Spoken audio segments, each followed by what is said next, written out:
welcome to SmarketPlace. We're excited to have another episode today with Melih Oztalay. I'm here with Tom Dempsey. Welcome, Tom. Hey, Keith. How's it going, my friend? It's going well. It's going well. Good to be here in the virtual rock and Oh, roll yeah. uh, room again. Can I How have you get you been? something? Yeah. Well, I can't. Well, we have a really interesting guest today, Melih Oztalay. I met him out through a colleague, Michael Bendit, who's been on the show. And welcome, Melih. Hey guys, good to be on your show. I can see you both have enough booze in the background. I'll take a drink. Okay, good. That's what I was waiting for. Virtual drink. Yeah, exactly. We told you that Tom and I met and had our first coffee, and we found out we both loved rock and roll. Well, then the second time we met, I got to go to his rock and roll room, which you go down into the basement, and behind a picture of what's the Big movie? Lebowski. The Big Lebowski. Okay. You move the Big Lebowski picture and dial in a code, and the bookshelf opens up, and it's filled with rock and roll memorabilia. The bar is made from a Red Rocks. Yeah, the bar is made from a Red Rocks bench when they upgraded Red Rocks, and he's the real deal. Very cool. So this is what you guys do in Denver. This is what we do. That's exactly right. I got it. Yeah, we have all this extra time on our hands because we don't have natural disasters. Right, exactly. No doubt. Well, welcome, Melih. Tell us a little bit about yourself and your agency, and we'd love to hear about your journey. Yeah, my journey is pretty interesting. Going back to the 1980s with in logistics management, way back in the early 80s.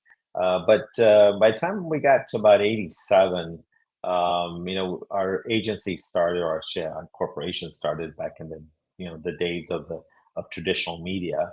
And then in 94, after the internet was starting to open up, starting in 1990, opened up the internet group, which back then was the ISP team. That's what you did back in those days. And then slowly through the 90s, we got into website development, which then turned into marketing, which then by the time we got to 2004, we went 100% digital.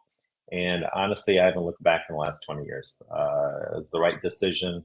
We're based in the Detroit area with the big three automakers. We got the largest agencies in the world. You got the largest tier one manufacturers in the world over here. And so, as you can imagine, as these mammoths started to move their budgets into the internet, less and less budget was available in traditional media. So it's like, well, why try to fight for a smaller and smaller budget world when everything is going in the other direction? So we've been digital for the last 20 years, and it's been one hell of a ride.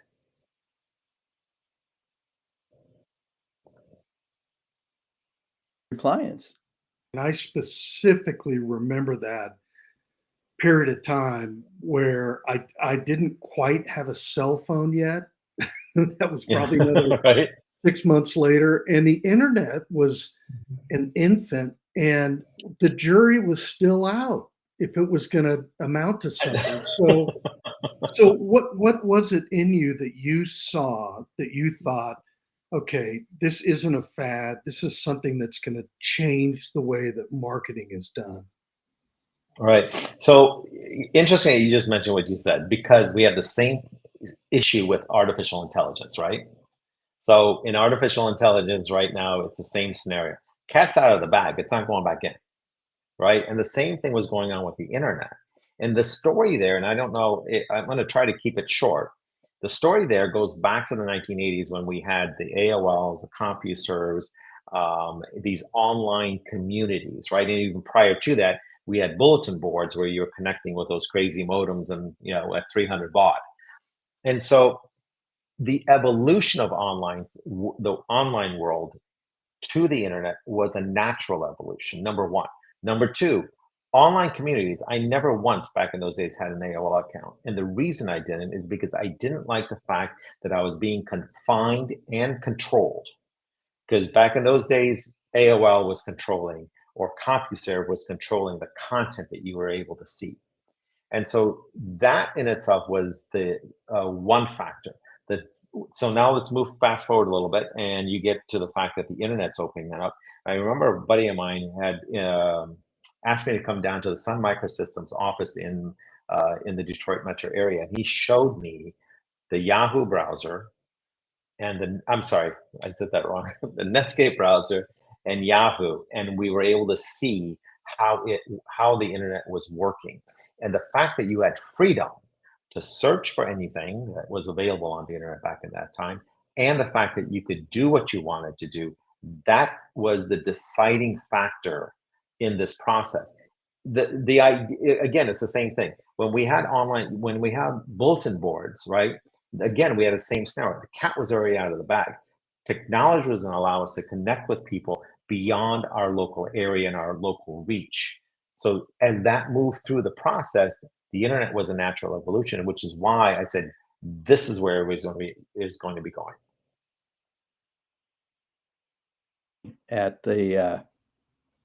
I started teaching at the Stamford, Connecticut Public Library about the internet. And I remember researching at that time that, there were only 10 to 15 million people on the internet at the time. And they were talking about hundreds of millions and billions of people. And that's what really lit it up for me, Tom, was the numbers that they were projecting. And you just tie that to how people want to communicate.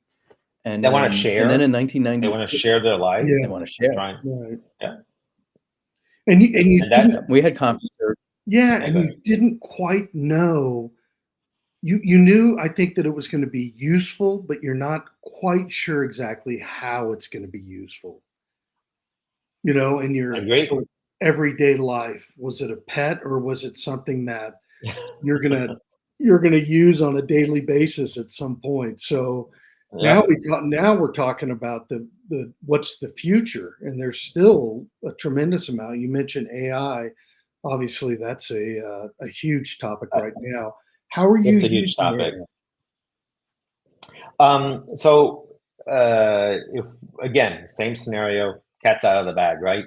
And I remember November 2022. All of a sudden, ChatGPT opens up, and you have a lot of people seeing how AI works and how efficient it makes our lives, how fast we can do things, how much more things we can do in the same amount of time. These are all positive things. At the same time, though, you are having a lot of fear factors going on too, and AI is going to take over the world, and we're going towards Skynet and Terminator type dystopian worlds and so on and so forth, which I think is crazy to think of it that way. Because if that's what you think of AI now, what did you think when we had bulletin boards back in the early 1980s? And so there is nothing wrong here. It's just the fact that it's new, and we have to learn how to work with it, not control it, rather manage it. And so I think these are, when we talk about AI, this is we need to think about AI as a tool that's going to benefit us, not a tool that we have to be fearful of. It's going to, again, cat's out of the bag, right? Right. Yeah. It's not going back what's in. Interesting is back then we were exploring and opening up, and now one of the uses of AI is actually to help manage our world so that we can, focus our attention with access to so much, right? We're trying to actually use the AI to do more in a focused way, but also, keep your calendar and do things that make you control that. I mean, you're not going to get away from look, I remember when email first came out, right? And email was a big deal. And then, we went from email, we went to listservs, from listservs, which turned into a big disaster. was a was not a good thing at the end of the day. But then we went into blogs and a variety of other social media type activities. But we have to, and my point being is that just like email got abused, right, for all the wrong things, especially with spam being a major problem, which led then to the Spam Can Act back in the was it the 90s or the early 2000s? I can't remember right now the specific time frame. But I think the same thing is going to happen with AI. And much to our disappointment, you're going to have people who are just the hackers of the world. They're going to figure out a way to abuse this as well. So the question is, can we get ahead of these guys? I don't know. But that would be the thing to control, are the hackers and the people who plan on using it for ill will. That's what we need to control. The AI itself is something that we need to manage. And that hasn't changed. Help our lives? That hasn't changed since AOL and CompuServe and the bulletin boards, right? And unfortunately, it's interesting this year with the crackdown on email by Google and Yahoo and the big mail service providers. They're really trying to get it so that there's safety and security on the internet. I mean, it's critical now. How's that affecting you, the way you market and how you work with your clients? We're a predominantly B2B marketing agency. And we're a full service agency.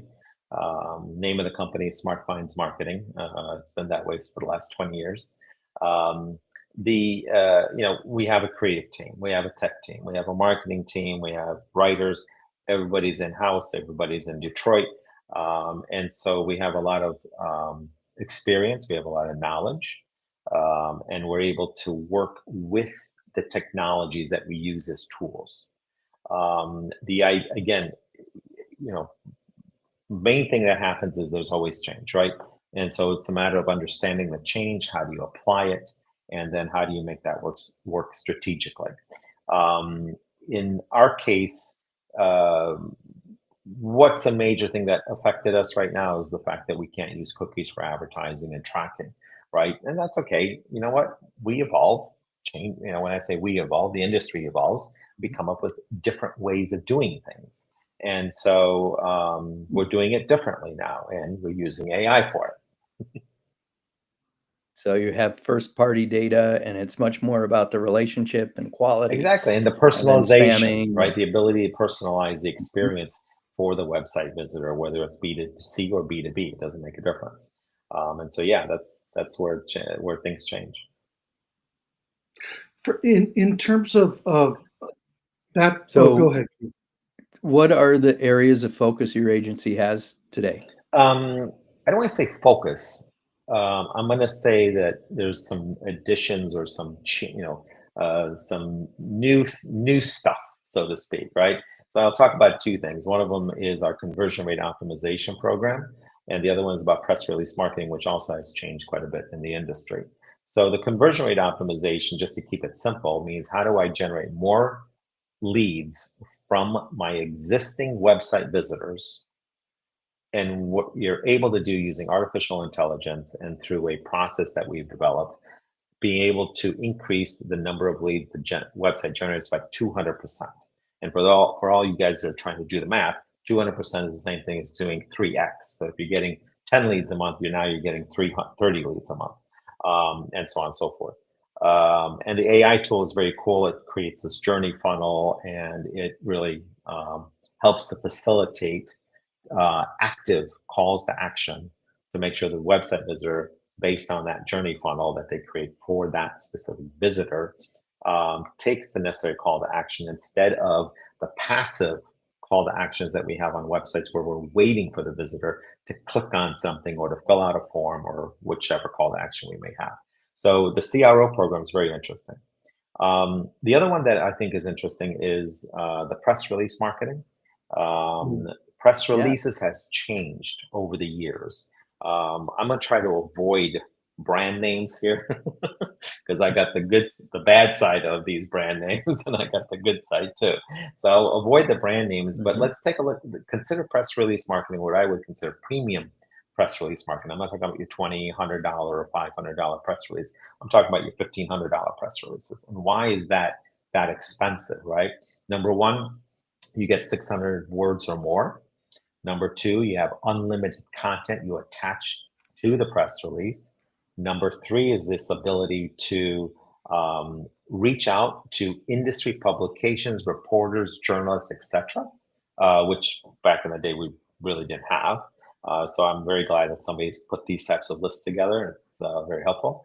And then the fourth item is this idea that when you're doing a national press release, you're getting all the media coverage. You're getting ABC, CBS, NBC, Fox, CNN, the financial networks, whatever retail outlets you're talking about, whatever B2B outlets you're talking about. They're all picking up your press release and thereby generating links back to your website, which is important for SEO/Google rankings. So when you think about press releases, having all these different features together nowadays is much more effective than it used to be even 2 years ago. So you get more effect by using the press release. You get wide distribution across the internet. You get wide, yeah. But at the same time, you're able to really target it. Correct. You can target it if you want to, absolutely, and narrow it down to a specific focus. I don't necessarily agree with that strategy because the press release turns out to be not just brand marketing and brand recognition and credibility, but now you're talking about using the press release as a very easy advertising tool. And so, how much advertising can you get for $1,500 if you run normal ads, right? Versus running a press release that has a long shelf life on the web, and it has long-term benefits with the backlinks, while simultaneously on the short term, getting you exposed to a very large audience, whether it's hundreds of thousands, and obviously some of the press release networks will say, hey, we can reach millions of people. I'm not sure I'm in favor of that scenario, but I do agree that you could reach thousands of hundreds of thousands of people very quickly using with credibility, and I think that's the important factor. So you talked about the four? Oh, sorry, Keith. Go ahead, Tom. Oh, thanks. You talked about the 4 A's approach to digital marketing. I thought that was really interesting. Anticipating, accepting, adapting, and adopting. Yeah. And it was the adaption and the adoption that really kind of caught my eye, because those are very distinct. And, ultimately you want the adoption, but adapting isn't enough. Neither is anticipating or accepting. Yep. What are your thoughts on adoption? As you can imagine, we were talking about this earlier, but if you go back to 1980 when the PC came out, right?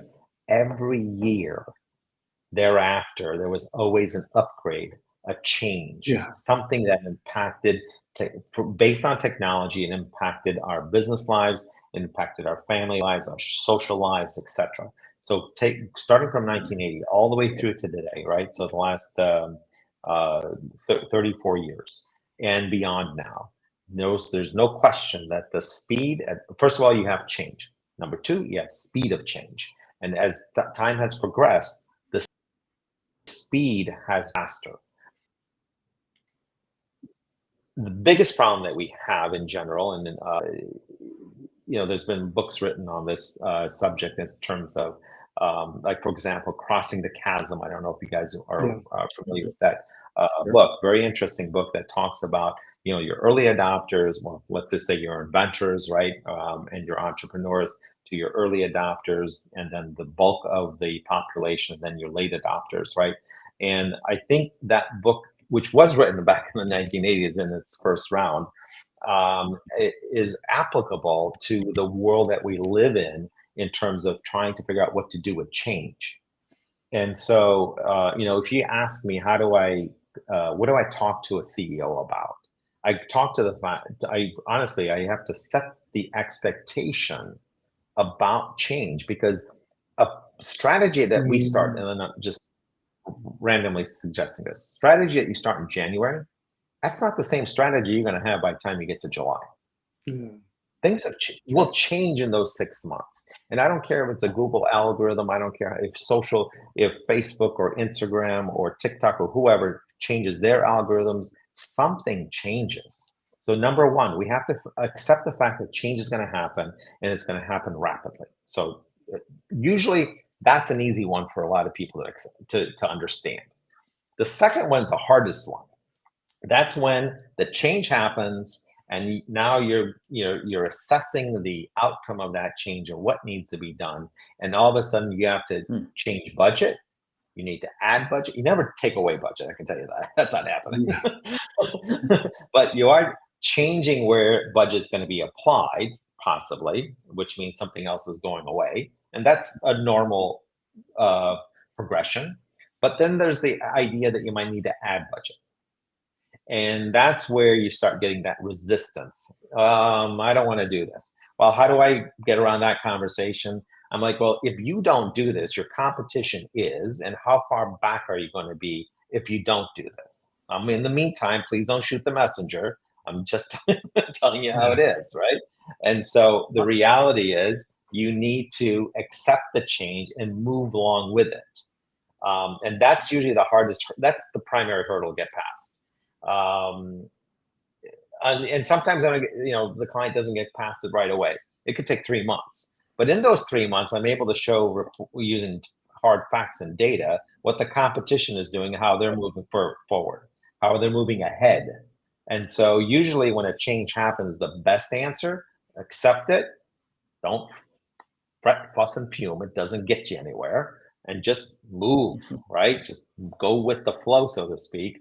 And then you can move on to the next step, which is where we have to adapt to the changes. Now, that can take a little while too, depending upon the culture and the environment of the client's internal operations and their business, because something's got to change, right? I don't care what's the content, the messaging, it's the brand, it's the website, it's all these different things that have to now be incorporated, including blog articles, LinkedIn, social media content, et cetera, et cetera. So that can usually take You're all creating that experience. Yep. And you get feedback from your customers and from the market. And so you've got to be in conversation with the market and your customers. Exactly, right.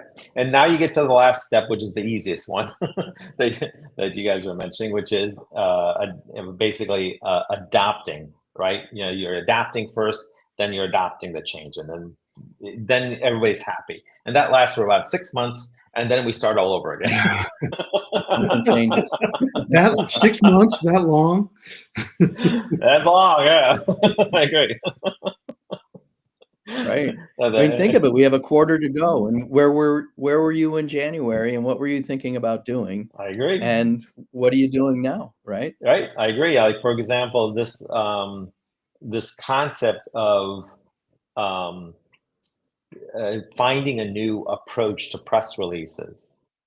That wasn't necessary. I mean, what was on my mind is I have a problem with press release marketing. That was on my mind. What wasn't on my mind is this concept of how do we fix it? How do we find a different way, a more effective way to get the job done? And mind you, when I'm thinking about this, I'm not necessarily thinking I'm looking for low cost, because when you're early in the process of a new idea or a new technology or combining multiple tools, digital marketing tools into one, that usually doesn't mean that you're going to find something that's inexpensive. You're going to have to figure out how you're going to make that work, and the most important part, making sure it's quality and effective. And that usually means it's going to cost a little bit more than something else on the market. I mean, it's kind of like in the retail stores, right? Before the fall season comes out, and they bring out all the new models and the new things to wear in August. Well, guess what? In August, it usually has a premium price tag on it. It's most expensive, and by the time you get to Thanksgiving, all of a sudden it turns into the cheapest thing in the world. I think the concept is the same here. You're taking a concept and coming up with probably a premium price tag in the beginning, and then eventually over some time that price tag is going to come down a little bit. And so yeah, if you think about what was I thinking in January? How do I fix press release marketing? So this is where I'm at now. You have the answer. I got my answer. So how do you? I use press releases quite a bit with my clients, and I'm really curious, like, what differentiates from calling the one of the two big press release distribution companies.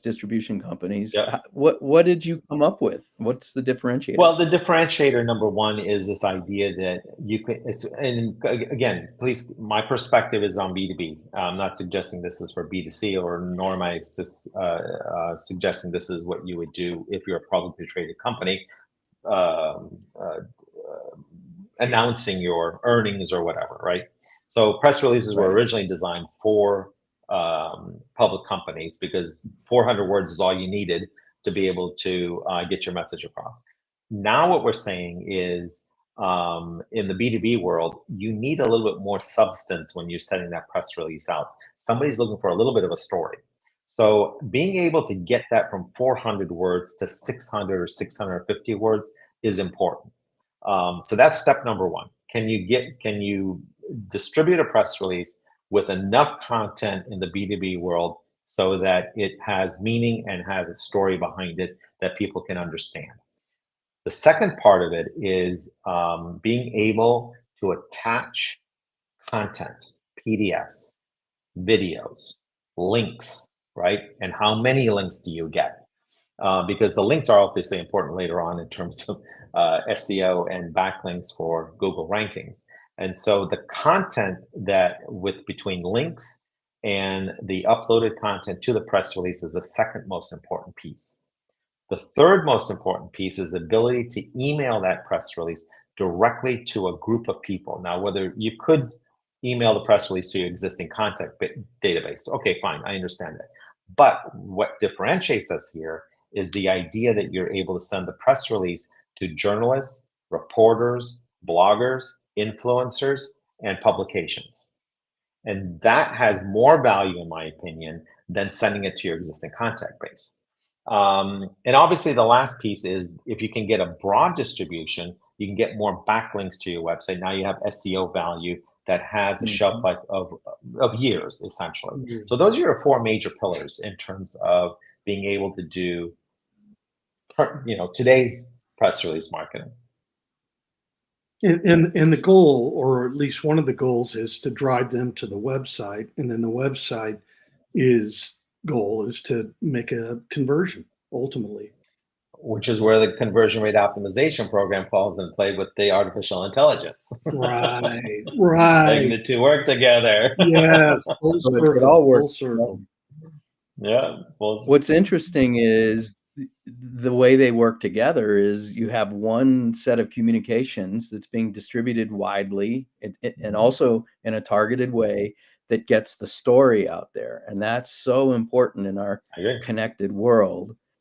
And then you're using your conversion rate optimization, if I heard what you just said, so that as people are hearing the story and they're coming to your website and your LinkedIn, where you have of your funnel, and now you're able to see how does that content affect the ability to convert that into a conversation and ultimately sales. Absolutely. Yep, absolutely. And I think this concept of storytelling, I mean, don't get me wrong, this is nothing new, obviously, but the question is, how do you take the storytelling and build that into something new, something different? And to be perfectly honest with you, that's the next step in in some of the things that I'm working on. Is this idea of storytelling in social media? So storytelling in, and I just got done talking to a partner prior to the show on this very topic. Is how do you take storytelling into social media? Because social media is usually two-dimensional. It's just a post that people are sending. Now you could create a post that's considered a carousel, so there you have an opportunity to do some storytelling in there. And stats say carousel storytelling or carousel posts are effective. But the question is, how do you take that into something to do more with that? In other words, how do you create stories that I don't want to say require, but I guess that would probably be the best word, is you're taking a story and moving it to the next post, to the next post, to the next post, where you're engaging people or you're getting their interest so that they can turn around and want to follow you. They want to know what you're doing.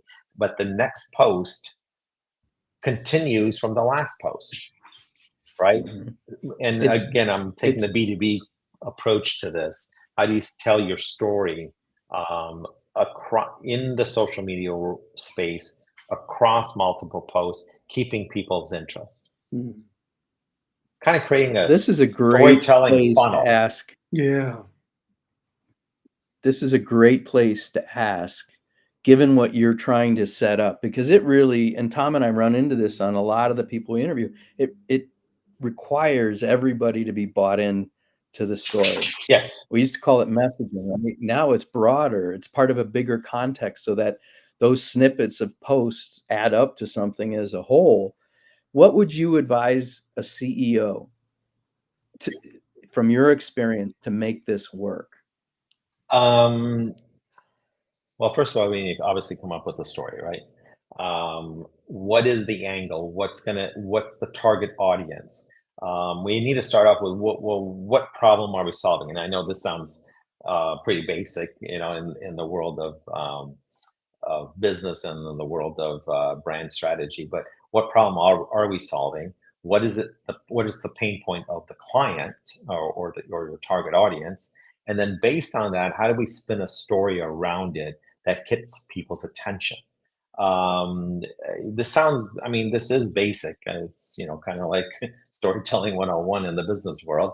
But that's the starting point, and being able to figure out what is that story. And you're not just talking about one story, you're talking about multiple stories. You got to keep people engaged, right? So you come up with the first story and you need to move on to the next story. And then you need to move on to the story after that. But there has to be a progression. And I'm suggesting that the manner in which we distribute that story is the differentiating factor here. It's not about creating that story in the beginning. It's about figuring out how do you distribute it in such a way that you're keeping your audience engaged for the next post, for the next post, for the next post. That's where I think the differentiating factor is going to be. Listen, I'm also not necessarily saying anything wild and crazy here, because if you're on TikTok, or if you've gone through TikTok before, you'll see some posts literally start off with part 1. And then it doesn't just roll into part 2. And if you go into that person that you just got you interested in that post, you go to their profile, part 2 is not there yet. So what does that require you to do? You got to follow them. It's like, come back. Right. Come back, right? Exactly. Yeah. And you might get lucky and you happen to catch this person on part 1 and they've already posted part 2, like, a month ago, and you can follow, keep rolling. Yeah. But if you follow somebody regularly, you're going to get part 1, and part 2 won't be there right away. So if you want to listen to part 2 and you can figure out how to make it interesting, then you're going to follow that person, and that part 2 is going to come later. So again, I'm not saying anything. So be real. I'm not suggesting anything new here. It's what I am suggesting that might be new is how do you create the story instead of, in their particular case, it's not necessarily a story. It's like literally a part 2, right? They're taking, one, and I'm just throwing this out as an example, a 15-minute video, and they're breaking it up into 5 videos or whatever.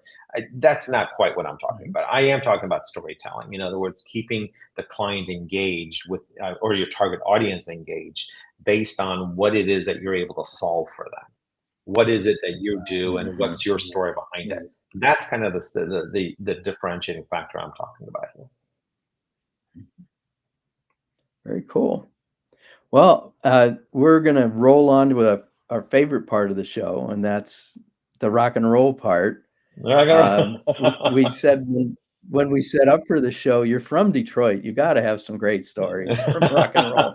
But tell us about your music tastes and what you do to pass your time with music. It's an interesting thing. Actually, my background is more about sports than anything else. I was an avid soccer player, in my childhood.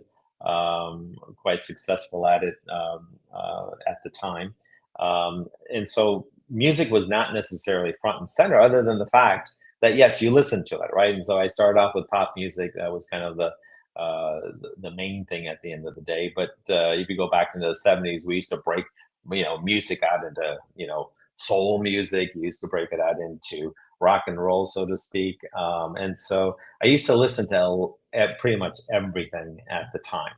I think as time has evolved and I've gotten older, and when I say older, I mean I'm saying like by by the time I was 40, I was starting to move into new age media. I was starting to move into jazz a little bit more instrumental. And so my music history has been not very organized, for lack of better words. I think a lot of people were following music with a lot more, passion than I was. For me, my passion was sports, playing soccer, basketball, football, volleyball, right? That was my passion and that I was following. But music was secondary in my life, to be perfectly honest with you. And so as time has evolved, I'm a little bit more in a different world in terms of music and I dance, for follow a very example. similar pattern. Did you? Yeah. I follow, I think as we age, our tastes change, Yeah. and at the same time, like I did gymnastics, and I can remember the boombox playing in the gym while we were Right. all Exactly. doing our warm-ups, right? And one of the songs actually, Tom, was Yeah. Boston. Bring it full circle. Yep, I agree. Right. I mean, I We love have the a boom lot of boxes. people I that love the cheer. boom boxes back then. Well, I think Yeah. your 4A's approach applies to music Yeah. too. I mean, Doesn't there's an it? I agree. adaption that exists, and then there's an adoption that exists, and Yep. familiarize yourself with different types of music, and you don't latch on to Absolutely. all of them. Of course, you latch on to the ones that you really like, and you become an adopted listener or appreciator of whatever music that happens to be. Absolutely. I mean, it's let's face it, life changes, right? I Yeah. mean, and you change with it as you grow. Uh, how you think changes. Mhm. What you find important changes. And so you kind of have a different perspective as time progresses. And so, Yeah. our music tastes change as well. Sure. And, one of the as we discussed, prepping for the show, one of the theories we have is that today business, in the digital world has to do so much that's like the way a band has to succeed and has succeeded, from the early days of rock and roll, where you're using a creative but also selling stuff. Hmm. And, it's a business. And now businesses have to adopt a lot of what the music industry has had to learn. Exactly. Yeah. Yep. And I think the music industry has uh, uh, changed not only in style, but how they do it. Yeah. Right? I mean, obviously it's music. You got music sheets, you got drummers, you got guitar players, et cetera. But how they apply all these different notes and the types of music that they come out with has changed. And I mean, just to kind of give you an example, one of my sons with his friend were in London yesterday, listening to Dream. Right? Am I saying this right? Dream Theater. They had a performance in London. And just to kind of explain to you why he was there, they actually built the LED screen that wrapped around the pianist, and the LED screen changed with the type of music he was playing, as well as during that music piece, how the screen was interacting. And so this was interesting. This group, or this pianist within the group, saw what they did on in Instagram, some little project that they had worked on, and he wanted to apply that to his piano. And I mean, talk about taking technology and making it Yeah. it's very interesting. I thought it was great. What a great story, and how the blending of music with other aspects of business and technology. It's yeah. I mean, we're not going to get away from technology. It's this idea that we can live in a world without technology. It doesn't exist anymore. And we're going to see that technology evolves. We're going to see AI involved. It's all going to mature. Something who's going to come down the pipeline that we don't know about it yet. And we're going to change once again. Well, I very quickly, because I know we're at the end, but I saw Dead and Company at the Sphere in Las Vegas last May, and you talk about evolution of media. The inside of the Sphere, about 3/4 of it is a 16K screen, and and they play for 3.5 to 4 hours often, and it was the most amazing experience that melded media with music, and it was absolutely fascinating what they're doing with it and how that's evolving as well. Isn't that, yeah. I mean, this is. We need to do this again in 6 months, and we'll talk about what's changed. Yeah, all right, good. How are we adapting? Exactly. Hey, well, this has been a lot of fun, and thanks for joining us and keeping our vision alive. And we look forward to sharing it in the coming weeks. It was great to be on the show, guys. All right. Tell people how to get in touch with you. First of all, the best place to reach me is on LinkedIn. I have 22,000 really close friends.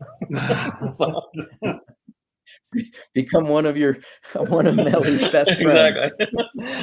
Best place to reach me is on LinkedIn, and I guarantee I'm the only Melih Oztalay there.